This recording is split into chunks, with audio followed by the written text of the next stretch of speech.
এই ভিডিওতে আমি দেখাবো হচ্ছে 991 CW ক্যালকুলেটর দিয়ে কিভাবে পার্সেন্টেজের ভ্যালু ক্যালকুলেট করা যায় বা কোনো একটা সংখ্যার পার্সেন্ট বের করা যায়।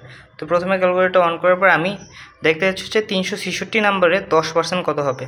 তো 10% আনার জন্য সর্বপ্রথম আমাদের যেতে হবে ক্যাটালগে, তারপরে ফাংশন অ্যানালাইসিসের পরে একটা বাটন আছে প্রবাবিলিটিতে আমরা যেতে হবে।